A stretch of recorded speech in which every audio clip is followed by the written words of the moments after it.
बोलिए श्री सद्गुरु महाराज की जय। श्री सद्गुरु महाराज की जय। श्री सद्गुरु महाराज की जय। हम सबों को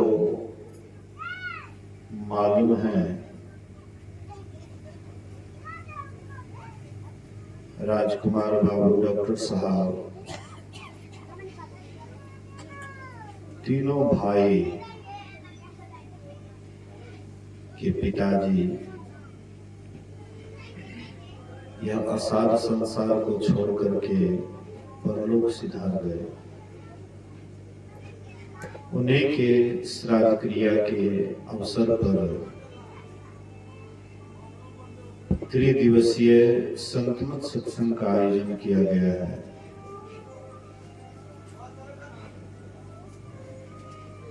श्रद्धेय बद्री बाबू संतमत से दीक्षित है। थोड़ा बहुत ध्यान भजन भी करते होंगे और हमने उनको देखा था, बड़े सरल स्वभाव के थे, कोई कपट नहीं था। गुरुजी थोड़ा सा भी नहीं देखा हमने, बड़े सीधे सरल स्वभाव के थे। जाना तो सबको एक दिन है, कोई सदा रहने के लिए नहीं आया है। आए हैं सो जाएंगे।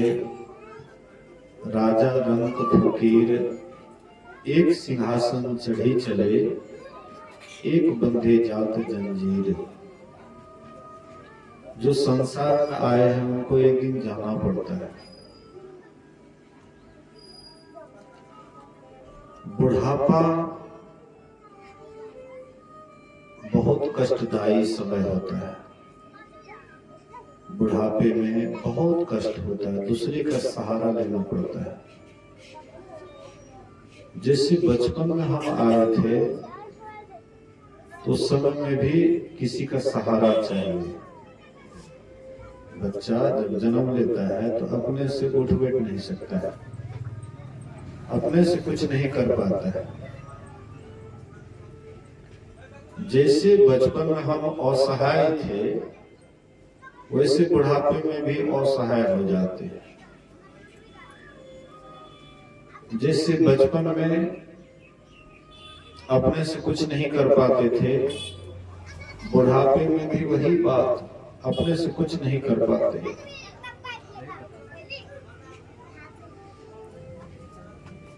उस समय में जो ध्यान भजन नहीं किए हैं उनको बड़ा कष्ट होता है। जो ध्यान भजन नहीं किए हैं, सत्संग नहीं किए हैं, केवल संसार के मोह ममता में ही अपना जीवन को बिताए हैं, उनको बड़ा कष्ट होता है। जो सत्संग ध्यान करते हैं पहले से ही मोह ममता से उठ करके रहते हैं, समझते हैं ये संसार नश्वर है, एक ही यह संसार को छोड़ना पड़ेगा। गुरु महाराज जी कहते हैं अनासक्त जग में रहो भाई। कहते इस संसार में कैसे रहो, तो अनासक्त होकर के रहो। कितना हो आसक्ति रखेंगे कि लेकिन एक दिन सबको छोड़ करके जाना ही पड़ता है। इसीलिए पहले से ही जब अनासक्त भाव से रहते हैं तो शरीर छोड़ते समय में दुख नहीं होता है, उतना दुख नहीं होता। दुख तो होता है लेकिन उतना दुख नहीं होता है। रामकृष्ण परमहंस जी महाराज कहते हैं कि संसार में कैसे रहो, बड़े घर की नौकरानी की तरह। जिस तरह से बड़े घर की नौकरानी मुंह से सदा कहा करती है कि मकान, बाल बच्चे, घर परिवार जितने भी है सब मेरे ही हैं, लेकिन उनका मन जानता है कि यहाँ मेरा कुछ भी नहीं है। जैसे ही मालिक का हुक्म होगा वैसे ही सब कुछ छोड़ करके जाना पड़ेगा। इसी तरह से ए संसारी लोगों, तुम भी ख्याल रखो कि एक दिन तुमको भी सबको छोड़ करके जाना पड़ेगा। खाली हाथ आए थे, खाली हाथ जाना पड़ेगा। लेकिन इसी बीच में हम इतना घनिष्ठ संबंध बना लेते हैं, इतना गहरा संबंध बना लेते हैं कि शरीर छोड़ते समय में भी वही बात याद आ जाता है। इतना जुड़ जाते हैं, इतना एक दूसरे में समा जाते हैं कि शरीर छोड़ते समय वही बात याद आती है। घनिष्ठता जिससे रखनी चाहिए उससे हम नहीं रखते हैं। परमात्मा से कोई परिचय नहीं होता, लेकिन संसार के लोगों से खूब परिचय होता है। और परिचय किसका होता है? शरीर का होता है। शरीर का ही परिचय होता है, शरीर का ही नाम होता है, शरीर का ही। हाँ, एक दूसरे का जब परिचय पूछते हैं तो कौन सी का परिचय पूछते हैं? शरीर का नाम पूछते हैं। शरीर में रहने वाले से कोई मतलब नहीं रहता है। तो महापुरुष कहते हैं कि एक दिन जाना ही पड़ेगा। जब जाना ही पड़ेगा तो पहले से ही तैयारी क्यों नहीं किया जाए? जो बाहर सफर करते हैं वह पहले से जब बड़ खर्चा लेकर के चलते हैं तो सफर उसका आराम से करता है। सिर को सीधा करके ध्यान करें। जो पहले से बड़ खर्चा लेकर के नहीं चलते हैं उसको रास्ते में एक दूसरे का मुंह देखना पड़ता है। इसलिए हम आपको भी यहाँ से सफर करना है, पहले से ही तैयार रहना चाहिए। अभी हम लोग सुन रहे थे लक्ष्मण और गुह निषाद के संवाद को। लक्ष्मण गुह निषाद में बातचीत होती है। लक्ष्मण से गुह निषाद कहते हैं कि कैकेयी मां अच्छा नहीं की, ये भरी जवानी में इनको वनवास दिया है, अच्छा नहीं की। लक्ष्मण क्या कहते हैं? लक्ष्मण को कहना चाहिए बात बिल्कुल ठीक कहते हैं, लेकिन लक्ष्मण ऐसा नहीं कहते हैं। लक्ष्मण कहते भाई कोई किसी का दोष नहीं है, कैकेयी तो एक माध्यम है, लेकिन कोई किसी का दोष नहीं है। ये तो अपने ही कर्मों का फल भोग रहा है। बोले लखन मधुर मृदुबानी, ज्ञान विराग भगति रस सानी, काहुन को सुख दुख कर दाता, निजकृत कर्म भोग सुनु भ्राता।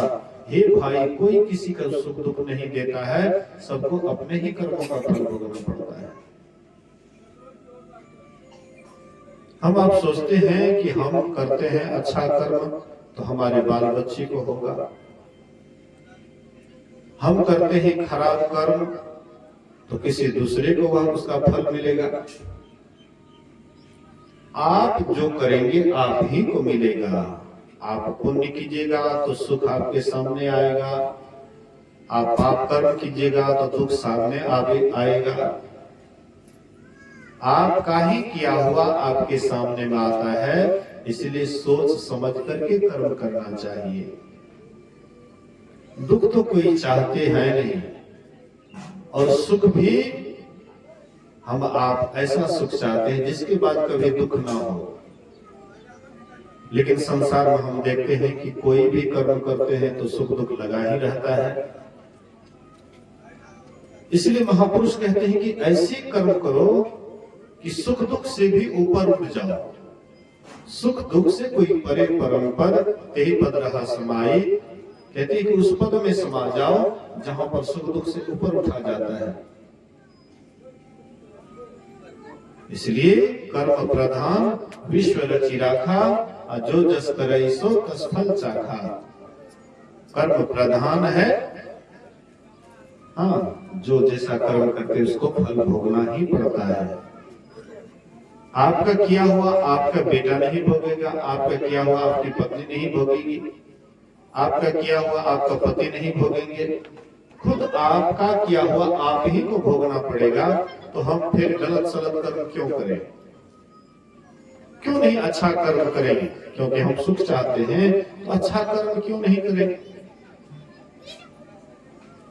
करे बुराई सुख चहे, कैसे पावे कोई, आरोपे पेड़ बबुल का तो आम कहां से होए।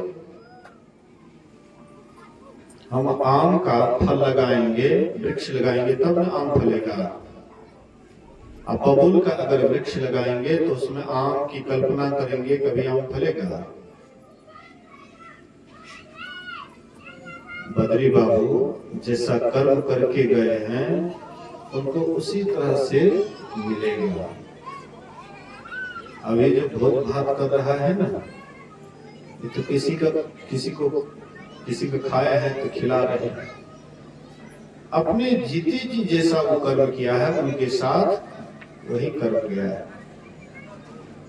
मरने के बाद कौन देखता है? मरने के बाद हम क्या कर रहे हैं, क्या मिलेगा? लेकिन जो जीते जी कर लेते हैं वह आपके साथ जाता है। इसीलिए जीते जी हर हमेशा हम लोगों को अच्छा से अच्छा कर्म करना चाहिए।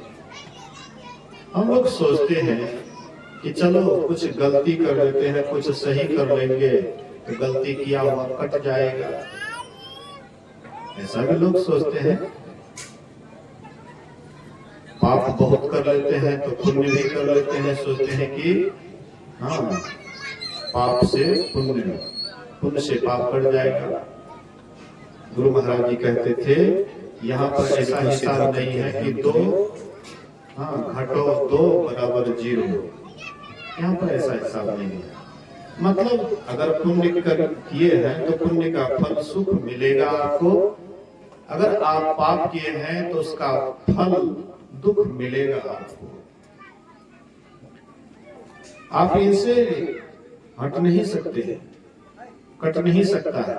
हाँ, दोनों का फल अलग मिलेगा, इसलिए सोच समझ करके करना चाहिए।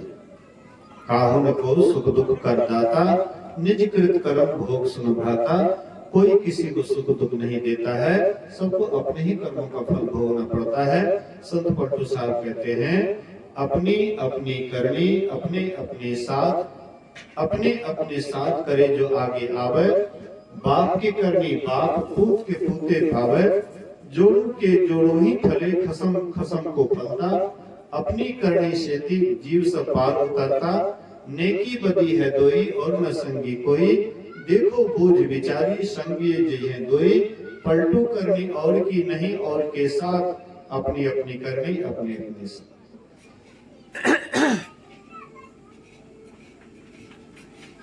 कहते हैं अपनी अपनी करनी अपने अपने साथ, अपने करनी का फल आपको ही भोगना पड़ेगा। हाँ, हम ऐसा देखते हैं कि हम जो कर्म कर रहे हैं तुरंत जो फल नहीं मिलता है, मन में सोचते हैं बुरा कर्म किए तो कहाँ इसका फल मिला।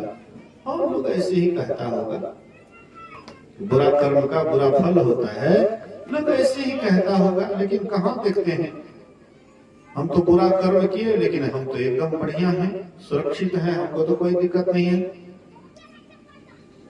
संत कबीर साहब एक बार ऐसे ही सत्संग में बैठे हुए थे और प्रवचन में कह रहे थे, जैसा कर्म करोगे वैसा फल देगा भगवान। यह है गीता का ज्ञान।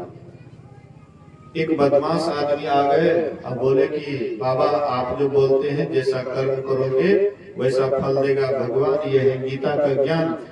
हम तो एक नंबर के डकैत हैं, बदमाश हैं। अभी फलाने आदमी को 2-4 रोज पहले मर्डर करके आया, अब फलना फलना सत्संगी फंस गया। हम देखिए एकदम आपके सामने में एकदम दनादन है, हमको कोनो दिक्कत नहीं, हमको कोनो कष्ट नहीं, एकदम सुरक्षित है। आप कैसे कहते हैं? तो कबीर साहब कहते हैं अच्छा ये काम करो, एक मुट्ठी गेहूं का बीज लेते हो या मैं देता हूं, इसको तुम बो देना और जो उपजा होगा कल वह लेते आना। कहते कबीर साहब कैसी बात करते हैं, गेहूं का बीज दीजिएगा, आज बोएंगे या कल कैसे उपजा होकर के आ जाएगा? कम से कम 3-4 महीना लगेगा तब उपज करके आएगा। बोले कि ये काम करो, मैं मकई का बीज देता हूं, इसको बो दो, उसके बाद 3-4 महीने के बाद जो होगा उसको लेते आना। बोले कि कबीर साहब मकई में कम से कम 5-6 महीना लगेगा तब ना होगा। बोले ये काम करो, एक आम का गिटली देता हूं, इसको तुम गाड़ देना और 5-6 महीने के बाद जो फलेगा लेते आना। बोले कबीर साहब आप भी कैसी बात करते हैं, अरे कम से कम आपको 4-5 साल लगेगा तब ना होगा। बोले कि मैं तुम्हें अखरोट का बीज देता हूँ, इसको जमीन में गाड़ देना और 4-5 साल के बाद जो उपजा होगा, फल होगा, वो लेते आना। कबीर साहब आपको लगता है बुढ़ापा के कारण काम नहीं करता है क्या? कम से कम अखरोट को 40 से 50 वर्ष लगेगा, उसके बाद जब फल फलेगा तो तब ला सकता हूं।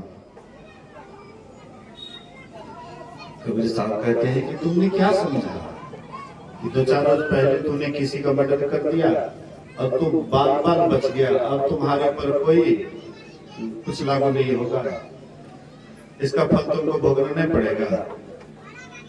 तो कहते हैं हम तो आपके सामने में एकदम बिल्कुल सुरक्षित हैं, फलना सत्संगी फंस गए। आप कहिएगा कि वह सत्संगी का तो गलती नहीं था, लेकिन वो कैसे फंस गया? लेकिन यह जीव जो है अनेक जन्मों के कर्म का फल भोगते हुए आ रहा है।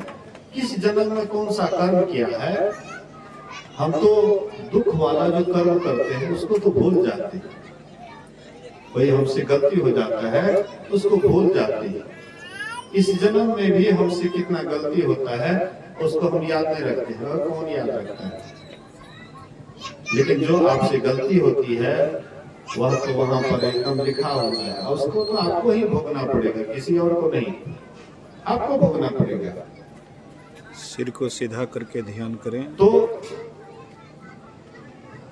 जब आपसे कोई आपसे पहले जो गलती हो गई और आप अभी इस शरीर में हैं और किसी कारण से किसी केस में या जेल में आप चले गए, उसका भी कोई वजह है। इस बार अगर आपने गलती नहीं किया है तो कभी न कभी गलती किया है जिसके कारण आपको जेल पर जाना पड़ रहा है। आप कहते हैं कि हम तो बिल्कुल ठीक ठाक हैं, हम तो कभी ऐसा गलती किए नहीं, लेकिन हम फंस गए। लेकिन कोई कारण है जिससे कि आपको जेल जाना पड़ा। एक सत्संगी गए गुरु महाराज जी के पास कुपा घाट दर्शन करने के लिए, और उसके पास उसको पकड़ने का वारंट था, उसको जेल होना था। गुरु महाराज जी के पास गए तो गुरु महाराज जी कहते हैं, वो आए प्रणाम करने के लिए, तो गुरु महाराज कहते हैं कि इसको पकड़िए, तो इसको हाथ बांध दीजिए। आई घुटना में लाठी दे करके धूप की तरफ मुंह कर दीजिए। अब बेचारे गए थे गुरु महाराज का दर्शन करने के लिए, और उसका हाथ बांध करके पैर में लाठी दे करके धूप की तरफ उसका मुंह कर दिए। अब धूप से पसीना पसीना हो रहा है। सब आदमी आश्चर्यचकित हैं कि गुरु महाराज जी का दर्शन करने के लिए आए, अचानक न कहा न सुनी, कहते इसको बांध दो, धूप की तरफ रख दिए। 1-2 घंटा के बाद गुरु महाराज जी कहते, अरे जी उसको जो बांधे थे धूपे में पड़ा हुआ था, उसको तो गर्मी लगती होगी जी।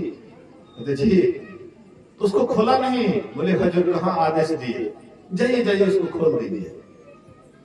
तो उसको खोल दिए, और उसके बाद जब वहां गए ना तो उसको रिहा किया गया, जेल भी नहीं जाना पड़ा, वहीं से उसको रिहा हो गया।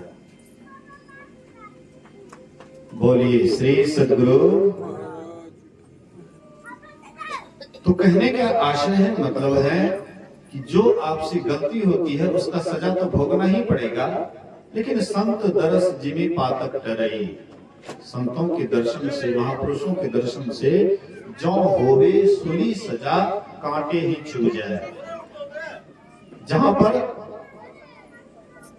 सुली की सजा होने वाली है, फांसी की सजा होने वाली है, वहां पर एक साधारण कांटा चुभ करके रह जाता है। अगर आप सत्संग ध्यान करते हैं, संत महात्माओं की शरण में रहते हैं, अच्छा कर्म करते हैं, तो दुख तो होता है, कष्ट तो आपको भोगना पड़ता है, लेकिन उसमें कमी हो जाता है।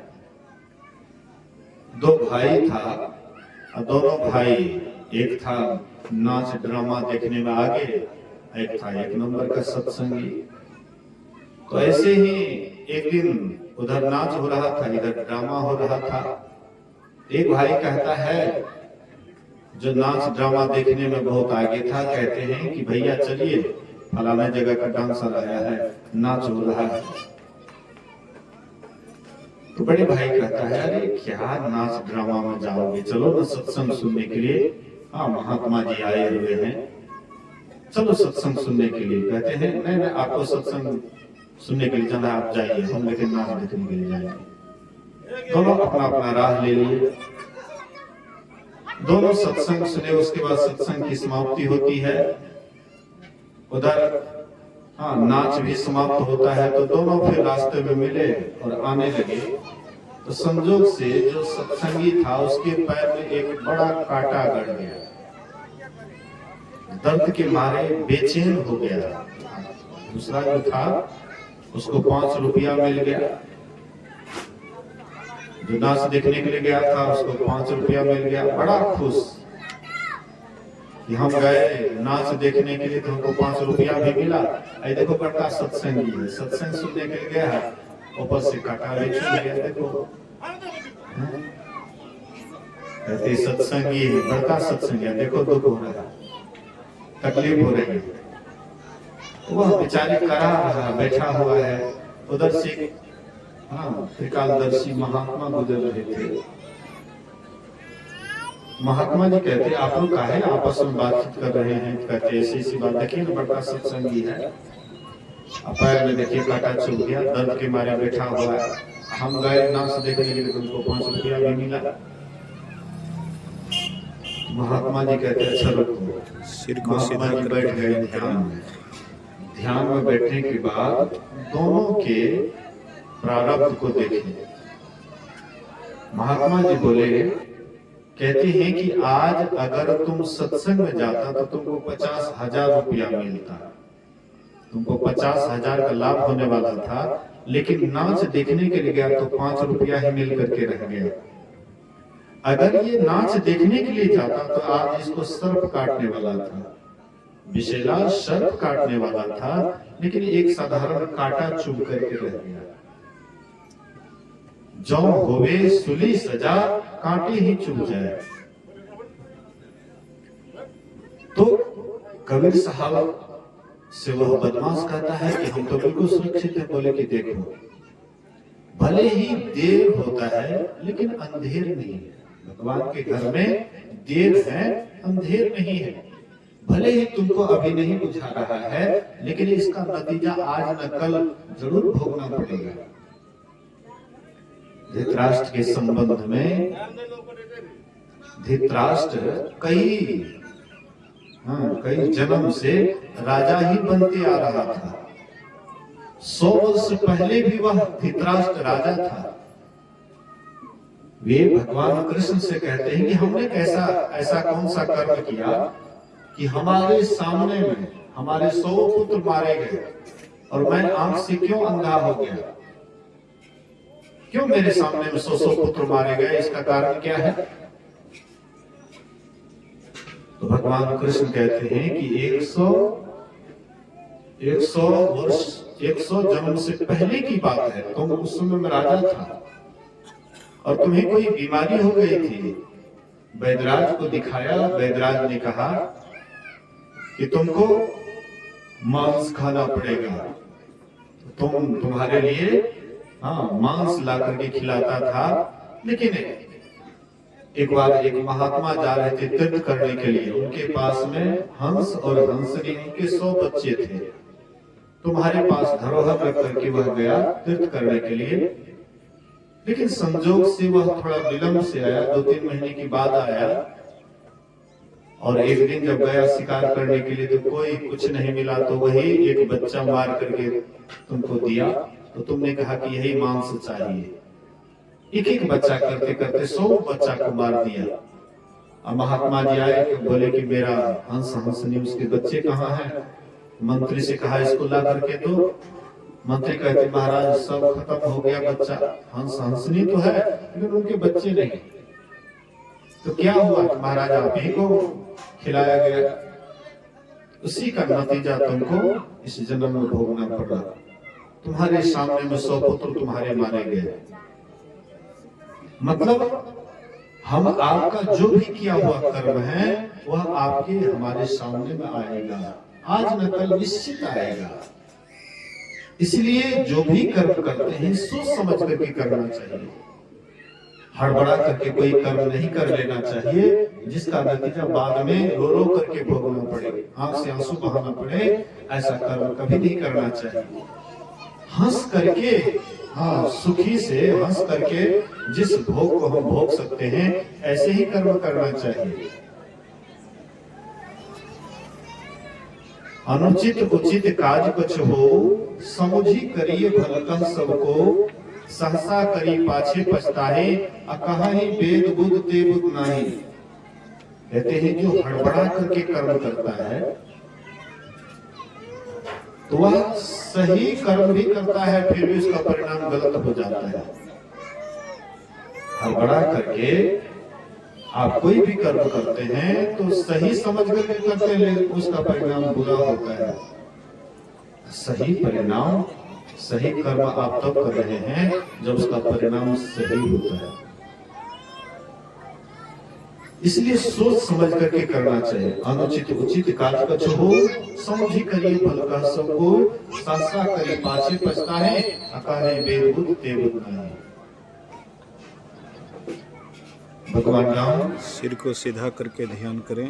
लक्ष्मण और सीता जी के साथ पंचवटी में था।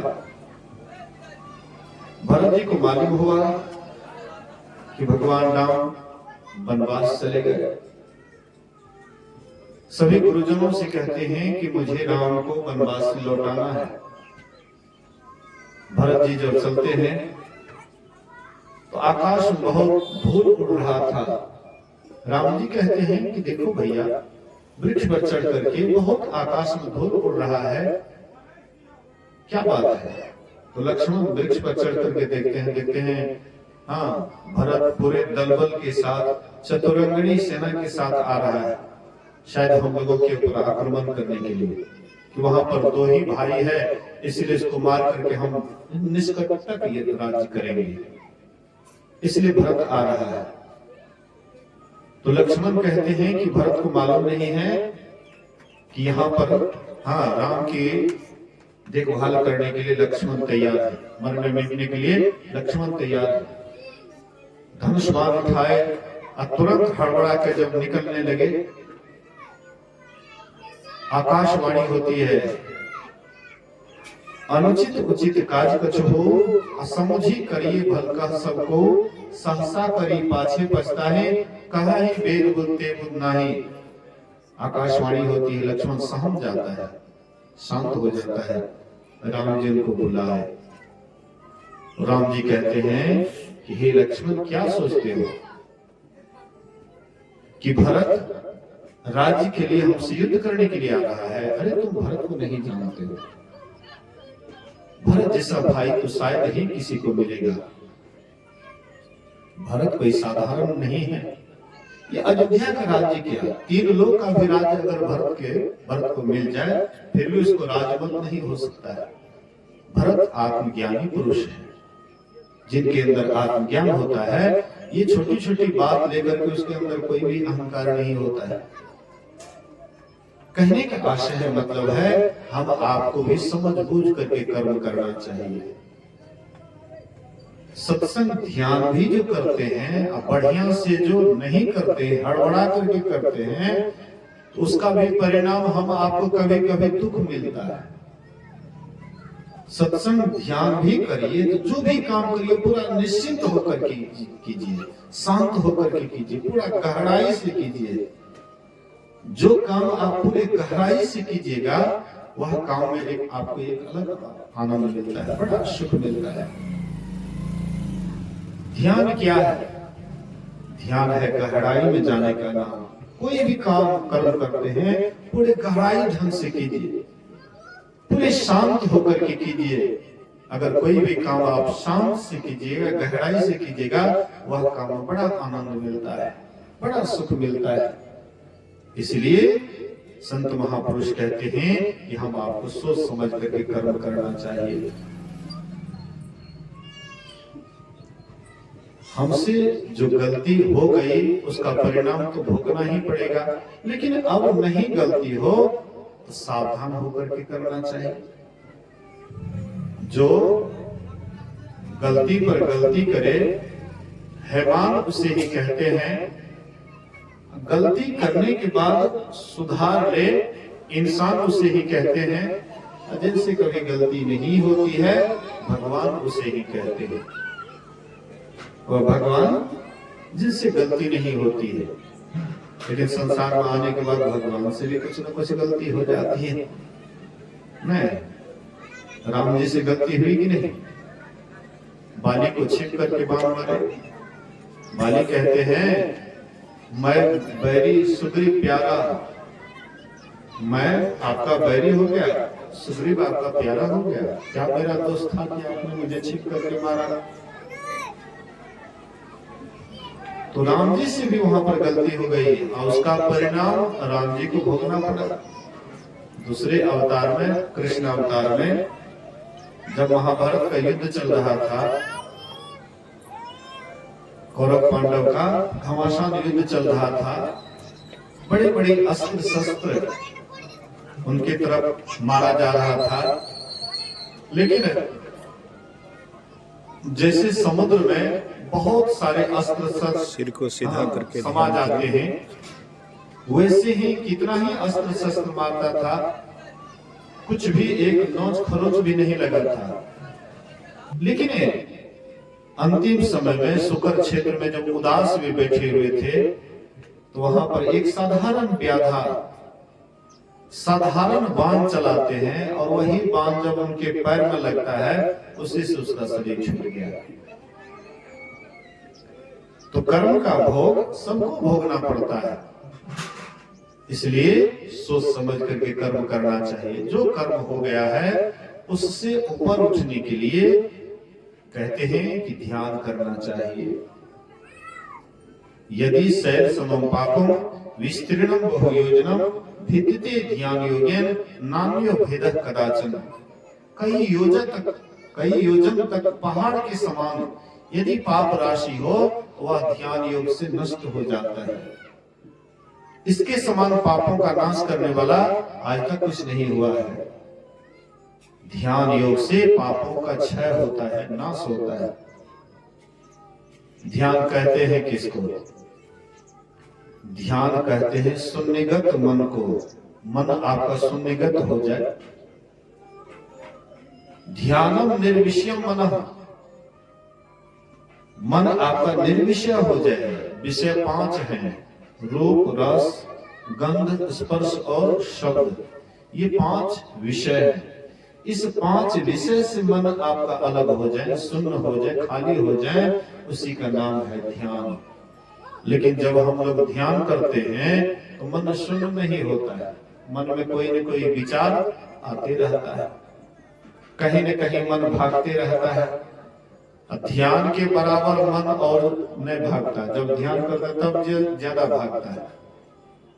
बैठते हैं जब करने के लिए, होने लगता है कब बैठते हैं? परमात्मा का ध्यान करने के लिए, होने लगता है संसार का ध्यान। इसलिए जब भी आप बैठिए तो बढ़िया से बैठिए, पूरे मनोयोग पूर्वक बैठिए।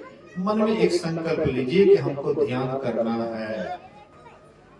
संकल्प लेकर के ध्यान कीजिएगा तो तो आपका ध्यान बनेगा। भगवान बुद्ध पहले बहुत कठिन साधना की, बहुत शरीर को तपाए। उनके शरीर का केवल हड्डी का ढांचा बन गया था, लगता था कि प्रेत है, खाली हड्डी ही बचा हुआ था। लेकिन एक दिन जब वह खीर खा करके बैठे ध्यान पर, तो संकल्प ले लिए कि आज चाहे भले ही यह हड्डी हड्डी क्यों नहीं बिखर जाए, चाहे नस ही क्यों नहीं सूख जाए, चाहे शरीर ही क्यों नहीं समाप्त हो जाए, लेकिन जब तक प्राप्त नहीं करूंगा तब तक ध्यान नहीं तोड़ूंगा। लेकिन जिस दिन संकल्प लेकर के बैठे, जिस रात, उसी रात उनको बुद्धत्व की प्राप्ति हुई। संकल्प मनुष्य को महान बनाता है। आपके अंदर में जब संकल्प होता है कि हमको ध्यान करना है, लगन के साथ, तब ध्यान में मन लगने लग जाता है। और ढीला ढाला वैराग्य मन बिखेरता है। मन में आधा मन है ध्यान करने का, आधा मन है वो काम करते तो थोड़ा लाभ भी होता। तो आपका मन छिड़ियाया हुआ है, मन सिमटा हुआ नहीं है। सिमटा मन से जब तक ध्यान नहीं करिएगा तो ध्यान नहीं बनेगा। सिमटिएगा मन तभी।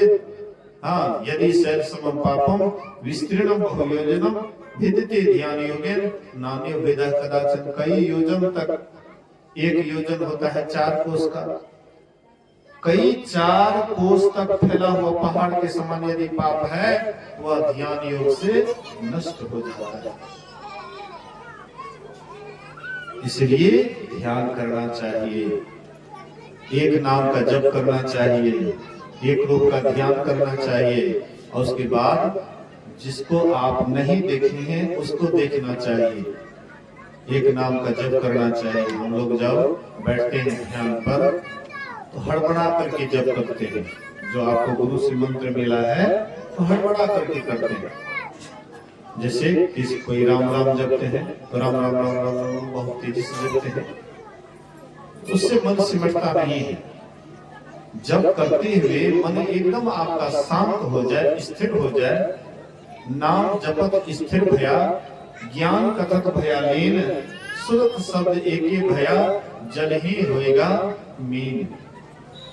नाम जपते जपते एकदम मन शांत हो जाए, एकदम स्थिर हो जाए, इतना शांत हो जाए कि कोई ख्याल ही नहीं रहे कि हम कहाँ बैठे हुए हैं, कहाँ बैठे हुए हैं, कोई ख्याल आपके मन से नहीं रहे, सब ख्याल विसर्जन हो जाए। नाम जपत स्थिर भया, ज्ञान कथक भया लीन, ज्ञान का कथनी करते करते पूरे लीन हो गए। असुरत शब्द एके भया, जल ही होएगा मीन। कबीर साहब कहते हैं, पंछी के खोज ओ मीन के मारक, ढूंढे न कोई पाया हो। पंछी के खोज ओ मीन के मारक। पंछी जो आकाश में उड़ती है तो उसका कोई रास्ता नहीं होता है। मछली जो पानी से पानी पानी जाती है उसका भी कोई डगर नहीं, रास्ता नहीं है। यही ध्यान है। अंतर साधना करते हैं, अंदर में प्रवेश करते हैं, वहां पर बिन पावन की राह है, बिन बस्ती का देश, बिना पिंड का पुरुष है, कहे कबीर संदेश। बिना पैर का उस रास्ते पर चलते हैं, बैठे न रास्ता काटा, चलते न बाट न पाई। है कुछ रहनी कहनी की बाता, बैठा रहे चला तो नहीं जाता। हम बैठे हैं ध्यान पर और यात्रा करें अंदर का।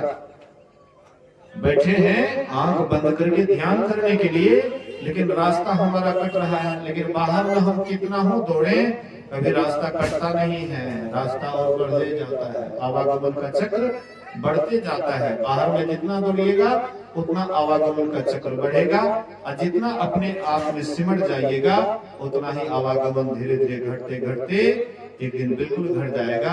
आवागमन से आप मुक्त हो जाइएगा। इसलिए एक नाम का जप कीजिए जो गुरु से आपको मिला है। जैसे राम जपते हैं या गुरु ही जपते हैं या जो भी जपते हैं, लेकिन एकदम शांत होकर के जपिए। जैसे हे राम, हे राम, इस तरह से जपिए, इस तरह से जपिए कि एकदम मन एकदम शांत हो जाए, एकदम स्थिर हो जाए। मन को लगे कि कुछ मिल रहा है, कोई आनंद मिल रहा है, कोई रस मिल रहा है। जब तक मन को रस नहीं मिलता, आनंद नहीं मिलता है, तो मन भनभनाते रहता है। जैसे देखिएगा मध होता है ना, मधुमक्खी जब तक उसको फूल का पराग नहीं मिलता है तो भनभनाते रहता है। ये फूल पर से वो फूल, ऊपर से ऊपर, इधर उधर दौड़ते रहता है, भनभनाते रहता है, आवाज करते रहता है। लेकिन जब एक जगह बैठ करके फूल का जब रस मिलने लग जाता है, उसको आनंद मिलने लग जाता है, तो भनभनाहट खत्म हो जाता है, एकदम शांत हो जाता है, अस्थिर हो जाता है, बड़ा रस उसको मिलता है, बड़ा आनंद मिल जाता है। कमल के पराग को लेने के लिए जब वह जाता है, कमल फूल पर बैठता है और उसको लेने में इतना लवलीन हो जाता है, इतना तल्लीन हो जाता है कि उसकी पंखुड़ियां फिर बंद हो जाती है। उसको पता नहीं लगता है कि कब पंखुड़ियां बंद हुई। उसके दांत में इतना पावर है कि बड़ा बड़ा मजबूत लकड़ी को भी वह काट करके छेद करके निकल जाता है, लेकिन फूल से इतना उसको प्रेम है, इतना उस पराग में डूब जाते हैं, उसको होश हवास में नहीं रहता है कि कब पंखुड़ियां बंद हो गई। इसी तरह से मन को जब तक अंतर साधना का रस नहीं मिलता है तो मन बाहर में दौड़ते रहता है, मन बनाते रहता है, इससे गप उससे गप, इधर का गप उधर का गप, राजनीति का गप, तो कुछ ना कुछ गप सप करने का मन करते रहता है। कोई गप सप करने वाला नहीं मिलता है तो मने मन अपने से बनवाने लग जाते हैं, अपने आप से ही बोलने लग जाते हैं, कुछ से कुछ बोलने लग जाते हैं। इतने को बोलने की बीमारी ही हो जाती है, ऑटोमेटिक बोलते रहता है। लेकिन जब मन को रस आने लग जाता है, मन को आनंद आने लग जाता है, तो फिर इसका बनबनाहट दूर हो जाता है, मौन हो जाता है। जितना वो चुप रहता है उसको उतना ही आनंद बुझाता है, बड़ा सुख बुझाता है। भजन में बहुत आनंद आनंद बरसत विशद अमी के बादल, अभिन्नत है कोई संत, भजन में बहुत आनंद, बड़ा आनंद आता है। लेकिन करिएगा तब नहीं। जिन ढूंढा तिन पाइया, गहरी पानी पैठ, सिर को सीधा करके ध्यान करें। जो ढूंढने का कोशिश किया उसी को मिला। एक बार गोरखनाथ और कबीर साहब में बाजी लगी, तो गोरखनाथ कहते हैं कि मैं छिपता हूं पानी में, आप हमको पकड़िए।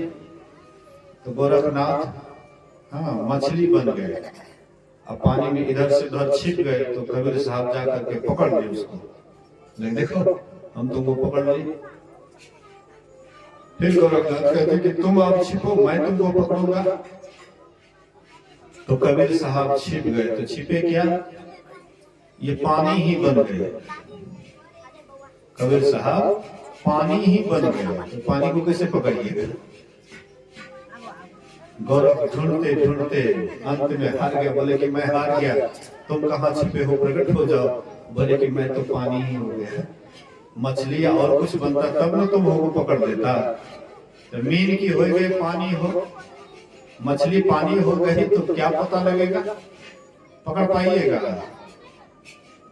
जाल डारी का करियो धीमर, मीन की हो गई पानी हो। मछली अगर पानी हो जाए तो धीमर जाल फैलाता है, नीचे डालता है, तो पानी को पकड़ेगा, वो तो मछली को ना पकड़ता है।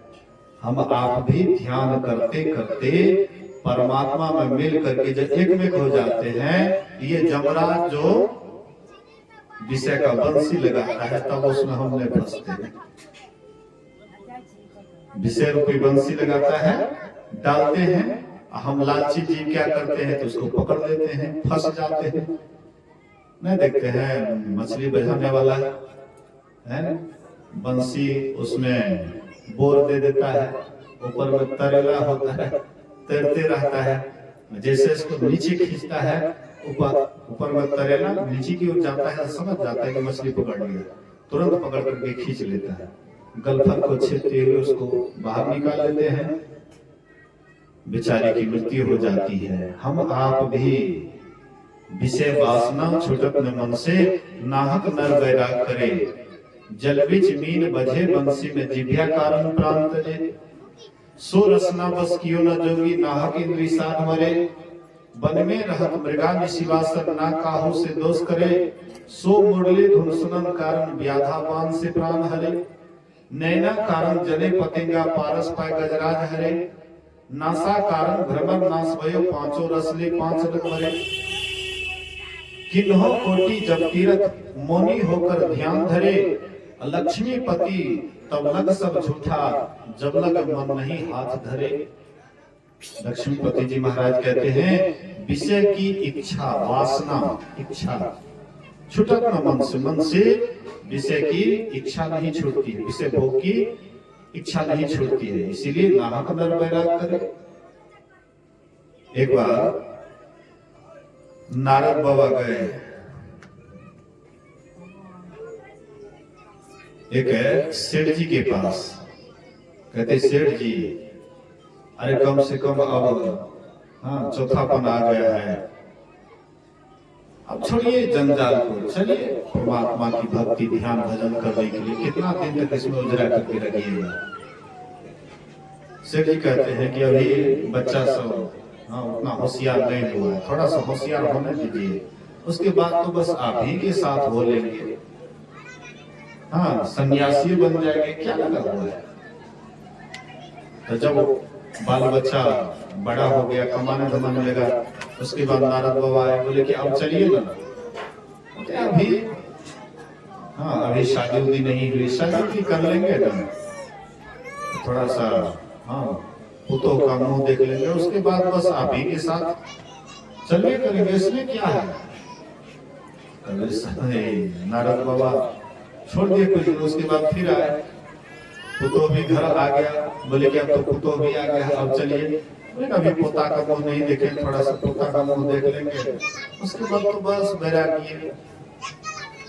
नारद बाबा छोड़ दिए, फिर कुछ दिन के बाद आए, पोता पोती भी हो गया, बोले कि अब तो पोतो पोती हो गया, अब तो चलिए, अभी छोटा है पोता पोती, थोड़ा इसको बड़ा होने दीजिए, फिर आपके साथ हो लेंगे। इस तरह से होते होते पोता पर पोता हो गया। उसके बाद नारद बाबा कहते चलिए ना, तो सेठ जी कहते कि हम ही तुमको मिले हैं और कोई नहीं दिखाई पड़ता, मेरे पीछे लगा हुआ रहता है, हमको नहीं जाना है, जाइए। विषय वासना की इच्छा नहीं छूटती है, इसीलिए मन में वैराग्य नहीं होता है कि क्यों हम संसार में फंसे हुए हैं, क्यों नहीं संसार से निकलने का कोशिश करते हैं, क्यों नहीं वैराग्य धारण करते हैं, क्यों नहीं परमात्मा में दिन रात ऐसा नहीं होता है। विषय वासना छुटक मन से नाहक नर वैराग करे, जल बीच मीन बधे बंसी में जिभ्या कारण प्राण तजे। मछली जल में रहती है, लेकिन जिभ्या के कारण उसका प्राण चला जाता है। अगर जिभ्या की लालची नहीं हो तो वह बेचारी आराम से रहेगी, पानी में आराम से रह सकती है, लेकिन जिभ्या कारण प्राण तजे। सो रसना बस कियो न जोगी, नाहक इंद्री साध मरे। वन में रहत मृगा निशिवासर, ना काहू से दोष करे, सो मुरली धुन सुनन कारण व्याधावान से प्राण हरे। मृगा जंगल में रहती है, किसी से कोई दुश्मनी नहीं, लेकिन उसको मुरली बांसुरी की आवाज से बहुत प्रेम है। व्याधा क्या करते हैं, एक केला का थंब हल्का सा जमीन में गाड़ देते हैं और बांसुरी बजाना शुरू कर देते हैं। उस आवाज को सुन करके व्याधा के पास आता है, धीरे धीरे अपने शरीर को केला थंब के सहारे धर देता है। बांसुरी की आवाज को सुनने में इतना तल्लीन हो जाता है कि उसको कोई पता नहीं लगता है कि कब वहां केला का थंब गिरा, वह अपना गिरी, कोई पता नहीं लगता है। व्याधा उसको पकड़ लेते हैं, उसको काट मार करके बाजार में मांस बेच लेते हैं। उसका चमड़ा भी बड़ा महंगा बिकता है। वन में रहत मृगा निशिवासर, ना काहू से दोष करे, सो मुरली धुन सुनन कारण व्याधावान से प्राण हरे। नैना कारण जले पतिंगा, पारस पाए गजराज हरे। आंख रूप विषय के कारण फतिंगा का प्राण जाता है। ठंड के महीना में आग जलाते हैं, फतिंगा देखता है, आग को देख करके बहुत उसको प्यारा लगता है, दौड़ करके कूद जाता है खुला में, जा करके प्राण भी त्याग देता है। नैना कारण जले पतिंगा, पारस पाए गजराज हरे।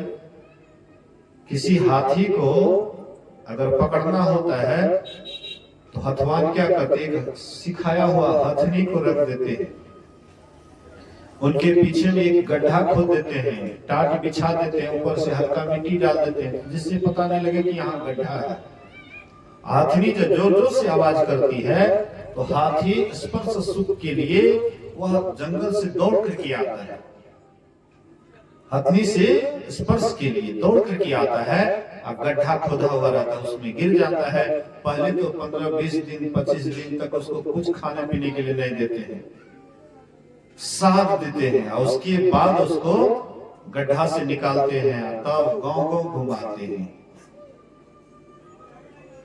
नासा कारण भ्रमर नाश भयो, पांचों रसले पांच मरे। गंध विषय के कारण भंवरे का नाश हो जाता है। कमल का फूल खिलता है, उस पर जाकर के बैठता है, गंध इतना गंध लेने में मशगूल हो जाता है, कोई पता नहीं रहता, पंखुड़ियां बंद हो जाती है, और जंगली हाथी आता है भिनसर में, और पकड़ करके उसको खा लेता है, उसका प्राण चला जाता है। नासा कारण भ्रमर नाश भयो, पांचों रसले पांच मरे। किन्हों कोटि जब तीरथ मौनी होकर ध्यान धरे, लक्ष्मीपति तब लग सब झूठा, जब लग मन नहीं हाथ धरे। जब तक अपने मन को वश नहीं कीजिएगा, तब तक ये 84 का चक्कर हटने वाला नहीं। एक व्याधि बस नर मरहि, ये असाधि बहु व्याधि पीड़ है, संतत जीव कहाँ सो की मिलहि समाधि। एक व्याधि के कारण मनुष्य की मृत्यु हो जाती है, एक जीव की मृत्यु हो जाती है, और मनुष्य के साथ 5 विषय एक साथ लगा हुआ है, इसका क्या हाल होगा?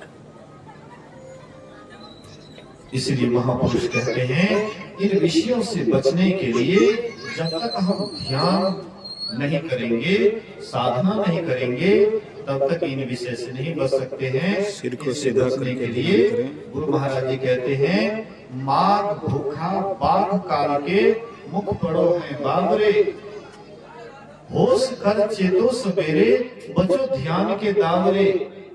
काल मुख से निभ की भागो, ध्यान के बल भाई रे, ऐसो अवसर खोई हो तो रोई हो पछताई रे। माघ भूखा बाघ काल के, जिस तरह से बाघ भूखा, बाघ होता है ना, जब कोई मनुष्य मिल जाता है भूखे बाघ को, तो उसको छोड़ता नहीं।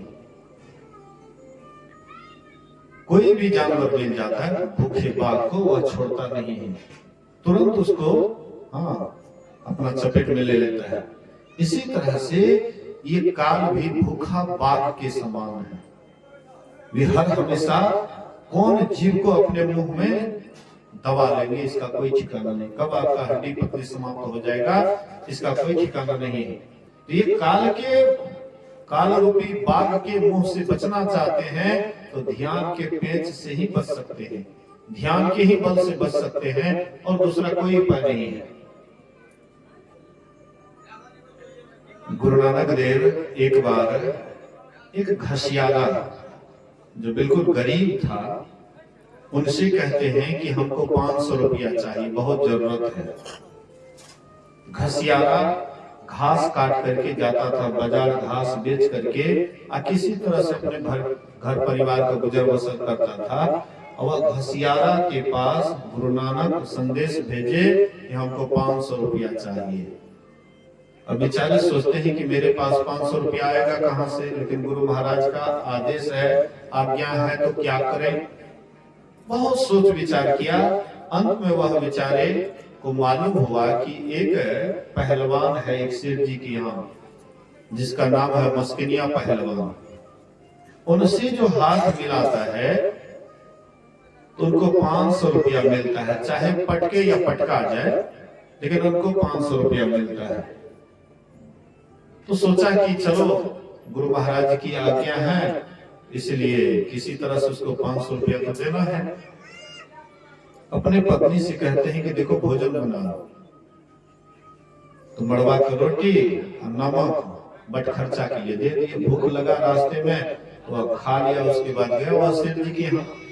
कहते हैं कि आपके पहलवान से मैं हाथ मिलाना चाहता हूँ। सेठ जी कहते हैं कि मरने का कोई जगह नहीं था, तुम आया है यहाँ पर, कहीं पानी था डूब करके मर जाता। बोले कि 500 रुपया तो नहीं मिलता, गुरु महाराज की आज्ञा है 500 रुपया चाहिए, यहाँ मरूंगा तो कम से कम गुरु महाराज को 500 रुपया तो मिल जाएगा। कहते हैं अच्छा कोई बात नहीं। मस्किनिया पहलवान को बुलाया, बोले कि ये तुमसे लड़ने के लिए आया है। मस्किनिया पहलवान भी ऊपर से नीचे देखता है कि एकदम पूरा हड्डी हड्डी झलक रहा है, शरीर पर मांस नहीं है। कहते हैं कि अरे भाई तुम मुझसे लड़ने के लिए आया है? बोले कि हाँ। क्यों? बोले कि ऐसी बात है। बोले कि चलो कोई बात नहीं, जब तुम्हारी मृत्यु मेरे ही हाथ से लिखा हुआ है तो चलो मेरे ही हाथ से मर जाओ। तो दोनों में जैसी लड़ाई शुरू होती है कि घसियारा कहता है श्री सद्गुरु महाराज की जय। जैसे गुरु महाराज का नाम लिए उठा करके पटक दिए, छाती पर चढ़ गए। शेर जी अवाक होकर के देख रहा है ये क्या हो गया। ये घसियारा जिसके शरीर पर थोड़ा सा भी गोश्त नहीं है, ये कैसे मतलब मस्किनिया पहलवान को जो और पहलवान इसका नाम सुनते ही उनसे हाथ मिलाने का किसी का हिम्मत नहीं हुआ। लेकिन ये घसियारा कैसे इसको उठा करके पटक दिया। मस्किनिया पहलवान से कहते हैं कि अरे तू कैसे पटका गया। मस्किनिया कहता है कि मेरे पास तो अपने बल का घमंड था, लेकिन इनके पास इनके बल के साथ इनके गुरु महाराज का भी बल था, लेकिन उनके सामने भला कौन जीत सकता है। ये मस्किनिया पहलवान क्या, काल को भी आप पछाड़ सकते हैं अगर आपके पास गुरु का बल हो। गुरु का अगर बल हो तो ये छोटा मोटा पहलवान क्या, काल रूपी पहलवान जिनके सामने सब हार जाता है उसको भी आप पछाड़ सकते हैं। लेकिन पछाड़ने का और कोई दूसरा उपाय नहीं है, ध्यान के बल से ही पछाड़ सकते हैं। काल को पछाड़ने के लिए, काल को हराने के लिए और दूसरा कोई उपाय नहीं है, ध्यान ही उसका उपलब्ध है। इसलिए ध्यान कीजिए, सबको ध्यान करना चाहिए। बिना ध्यान का किसी को भी नहीं रहना चाहिए। हम लोग सब काम तो करते हैं लेकिन ध्यान से हटना चाहते हैं, ध्यान को छोड़ना चाहते हैं। ध्यान को लोग धीरे धीरे छोड़ते जा रहा है। सत्संग में देखिएगा अभी भी भीड़ होती है, कोनो संप्रदाय का सत्संग हो, कोनो संप्रदाय का सत्संग हो, कोई महात्मा दूर से आ जाए, प्रचार प्रसार हो जाए, भीड़ तो सब जगह हो जाता है। लोग देखने के लिए ख्याल से चले जाते हैं, भीड़ हो जाती है, लेकिन वो भीड़ से क्या होगा। जब तक आप ध्यान नहीं करिएगा, करो तो मैं साधना मन से, सफलता हाथ है तेरे। करो तुम साधना मन से, सफलता हाथ है तेरे। तुम्हारे हाथ में सफलता है, लेकिन करोगे मन से तब ना। अब बेमन से करेंगे तब अनमना बियाह कनपट्टी सिनु।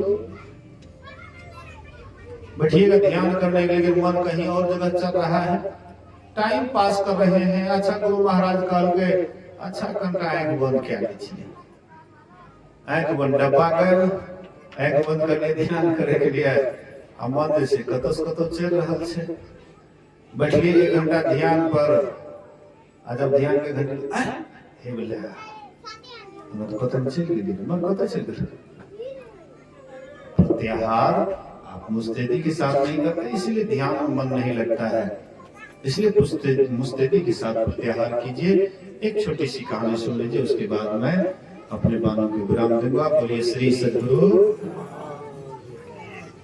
गुरु महाराज जी एक बार कुपा घाट आश्रम में साप्ताहिक सत्संग चल रहा था। लोग दूर दूर से आए हुए थे। तो गुरु महाराज जी प्रवचन के क्रम में कह रहे थे कि जो मन लगा करके प्रत्याहार करता है तो उसका मन ध्यान में एकाग्र होता है, उसका ध्यान में मन लगता है। लेकिन जो मुस्तैदी के साथ प्रत्याहार करता है उसी से ध्यान होता है। एक सत्संगी बड़ा हिम्मतगर था, नहीं तो गुरु महाराज के सामने किसी का हिम्मत भी नहीं होता बोलने का। एक सत्संगी हिम्मतगर था, बोले कि हजूर हमको विश्वास नहीं होता है कि प्रत्याहार करने से मन बस में होता है, हमको विश्वास नहीं होता है। तो गुरु महाराज कहते अच्छा बैठो, रात में तुम रह जाना, कल यहाँ से जलपान करके जाना। गुरु महाराज का आदेश हुआ, रात में ठहर गए। साप्ताहिक सत्संग रविवार के रविवार होता था, तो रात में ठहर गए। सामने जो गुरु महाराज सत्संग की बात गए गुरु प्रसाद हुआ, उसमें भंडारी थे, कहते गुरु प्रसाद, कहते हजूर अरे मायागंज से कोई सत्संगी यहाँ से मुश्किल है वो ले आना, उसको बढ़िया से लगा देना। तो एगो मुश्किल ले आए, रात में लगा दिए। सुबह में गुरु महाराज स्तुति बिंदी के बाद पूछते हैं कि अरे रात में जो हम बोले थे मुश्किल लगाने के लिए लगाया था? बोले कि हाँ हजूर लगाया। तो उसमें चूहा फंसा कि नहीं? बोले हजूर मटके चूहा फंस गया है, लेते हो। गुरु महाराज के सामने में रखा गया। अब जैसे वहां पर रखा गया, जो वह चूहा था, लोग चारों बगल से घेर लिए। गुरु महाराज क्या लीला कर रहे हैं, चारों बगल से घेर लिए। अब वह चूहा एकदम उसमें चक्कर काट रहा है, हाँ, मुश्किल में चक्कर काट रहा, चक्कर काट रहा, घूम रहा है। 2-3 मिनट तक वह घूमता रहा। उसके बाद एकदम शांत हो जाता है, एकदम थर-थर कांप रहा है, एकदम वह चूहा इधर उधर नहीं जा रहा है, एकदम शांत से बैठा हुआ। गुरु महाराज कहते अब ये क्यों नहीं घूमता है, अब ये क्यों नहीं चक्कर काटता है? बोले हजूर ये चक्कर काटते काटते हुए परेशान हो गया, हाँ परेशान हो गया इसलिए शांत हो गया। बोले इसी तरह से मन भी, तुम ध्यान पर बैठते हो और मन भी जहां भागता है उसको लेकिन तुरंत लौटाओ। मन जब भागता है तो तुरंत लौटाओ। अगर भागता है तुरंत लौटाओगे तो मन भी ऐसे चक्कर काटते काटते, उतने ही दूर में चक्कर काटते काटते मन भी थक जाएगा, तब तुम्हारा मन ध्यान में लगने लगेगा, तब तुमसे ध्यान बनने लगेगा। लेकिन जैसे मन भागता है उसको तुम छोड़ देते हो कि चलो थोड़ी देर व्यापारी कर लेते हैं, थोड़ी देर हिसाबी किताब पढ़ लेते हैं, थोड़ी देर लेने देने कर लेते हैं, थोड़ी देर के लिए खेती खलिहान में टहल जाते हैं। जैसे आप थोड़ा सा ढीलापन कीजिएगा, मन आपका कहां से कहां चला जाएगा, फिर आपको पता भी नहीं लगेगा कि हम ध्यान में बैठे हैं कि क्या कर रहे हैं।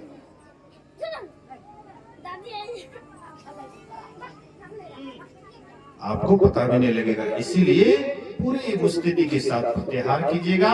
जरूर है, कहे कबीर टूक बाग ढीली करे, उलटी गगन से जमीन पर गिरे। थोड़ा सा ढीलापन कर दीजिएगा कि बस ध्यान से मन तुरंत उचट जाएगा। इसीलिए मुस्तैदी के साथ ध्यान कीजिएगा, साधना कीजिएगा। जरूर है मन लगते लगते लग जाएगा। मन से जो काम करना चाहिएगा मन लगा करके कीजिएगा, वह काम करते करते अभ्यस्त हो जाएगा, फिर मन वहां से हटेगा भी नहीं। जो कोई या विधि मन को लगाए लगाए, मन को लगाए हरि पाए। जो इस तरह से अपने मन को लगाता है तो लगाते लगाते एक दिन हरि को पा लेता है, परमात्मा को पा लेता है। आइए ये एक छोटा सा भजन गाता हूँ, उसके बाद आप लोग सुनेंगे। बोलिए श्री सद्गुरु, बोलिए श्री सद्गुरु महाराज की जय। मन को लगाने का, हाँ इस भजन में मन को कैसे लगाया जाता है, इस भजन के माध्यम से। भजन केवल गाने के लिए नहीं होता है, केवल आनंद लेने के लिए नहीं होता है। भजन की गहराई में जाना चाहिए कि भजन का आशय क्या है, मतलब क्या है। तो आइए इस भजन में मन को कैसे लगाते हैं। बोलिए श्री सद्गुरु महाराज की। जो कोई या विधि मन को लगाए लगाए, मन को लगाए हरि पाए। जो कोई या विधि मन को लगाए लगाए, मन को लगाए हरि पाए। जो कोई या विधि मन को लगाए लगाए, मन को लगाए हरि पाए।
को सीधा करके